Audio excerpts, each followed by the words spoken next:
Hello and welcome back to Living 757. I think right now more than ever, parents are really learning to appreciate their kids' teachers. And in honor of Teacher Mhm. Appreciation Week last week, Cox received nominations and awarded 10 teachers $1,000 apiece for a virtual classroom makeover. We have two of those teachers with us right here, right now. Welcome to Brad and Sarah. Hi, Hey everyone. there. Hi, Hi. welcome to the show. How are Thanks you for guys? having us. Thank you. Yeah. So, what is the biggest challenge that you guys have faced when you've been teaching from home? I think not being able to give students instant feedback on what they're learning, like as a Spanish teacher, I depend a ton on sort of like seeing in their faces, seeing in their eyes when they're confused, and being able to clarify something right in the moment. So that's been a real challenge, just not that like back and forth that happens instantaneously. Another challenge found is that it's hard to reach all students still, so we're still trying to make sure that we find those students who have not been able to get through with the internet or have not been able to get devices right away. So we're still trying to track down everybody. So that's been a challenge as well. Yeah, Brad, speaking of challenges, like as a special education teacher for math, I know with my daughter being in the fourth grade, the math levels are much higher than they were when I was in school. So what is the challenge when you're teaching special education in math? Well, it's definitely, they can't have that hands-on experience that does a great benefit for lots of students. So just trying to find different ways to give them examples and show them how to work different problems. Luckily, the year was almost over, so a lot of it is review. So we didn't have a whole lot of new material still to cover. So we just been trying to review things that we've done this year and bring them back to examples of things they've already done so they can use that to help them remember what they have already learned. Okay, all right, cool. That's awesome. And and also being a Spanish teacher, Sarah, I know, like I just say, the feedback from the students is really important because this is a second language. Um, what are you gonna do with the $1,000 that you won?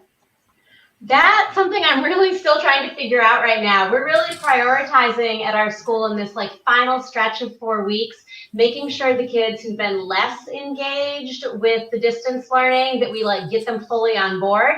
So there are a couple of great programs that are like subscription programs for beginners in a language that give students access to like learner novels, and great activities, and they're fee-based programs. So I think I'm definitely going to use part of the money to give my students access, especially the ones who we've identified as like most needing extra support right now. There's some great stuff out there that I just couldn't pay for out of pocket previously that I think I'll be able to give my students access to right now, which is really exciting. Wow, that's a Yeah. great way to use the money. Also, thank you so much for teaching Spanish. I love that.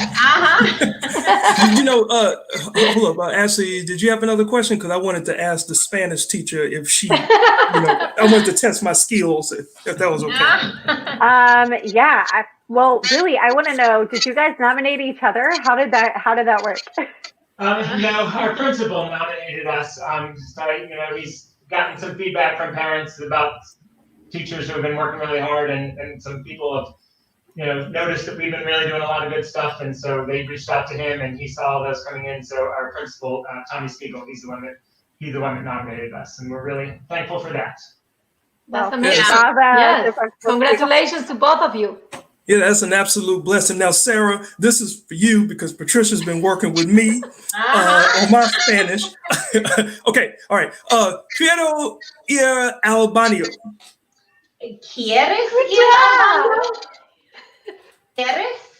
O sí, sí. ¿Puedes Patricia, ir? all you told me was that, Patricia. I don't know what she's saying. That's the question. The answer is no. You have to stay there in the chest.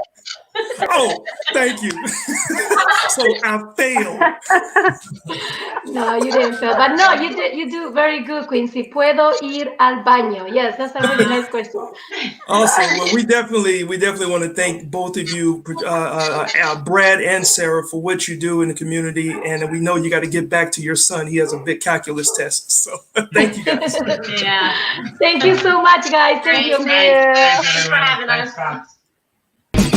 This What's Happening segment is brought to you by Lonnie Bush Real Estate, home of exquisite properties and excellent service. Visit LonnieBush.com, your one-stop source for Hampton Roads real estate.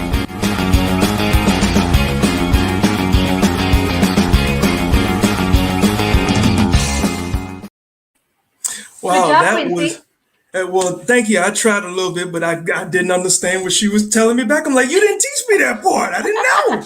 Well, no, she say if you want to go. She was asking you with another question. Yes. Got you. Well, now from that, we check out some cool tech educational resources with Caleb Kinchlow. You guys check this out. Hey, I'm Caleb Kinchlow, parent technology advocate and the author of the new book, Parents, Kids, and Technology, a parent's guide to raising your kids in the world of technology. Now, we know that recently, many states have elected to close schools for the rest of the semester, which means that a lot of parents are freaking out about what to do with their students to keep them engaged and keep their minds sharp. So what I have here are 3 easy resources to do just that. So the first one is called Khan Academy. Now, the first thing I love about Khan Academy is that they've actually provided a daily breakdown so that way as parents, you don't have to think about what your student is going to do every day. So you start off by selecting obviously which grade your student is in. So Khan Academy is actually one of my favorite sites because there's literally thousands of resources available for you and your students. So when you first log in, you have the option to pick your resource based off of the grade level of your student. You literally have just a plethora of resources here. I mean, you have early math at the very top, all the way to the SATs, the MCAT, the GMAT. So I actually have a high school, so I'm gonna go to high school, let's go high school biology. So as you can see, there are different aspects of the course, including text, and there's also a video option as well with the narrator. There is also a section for you to practice what you've learned. And when you're ready, move on to the next course. The next resource is called code.org.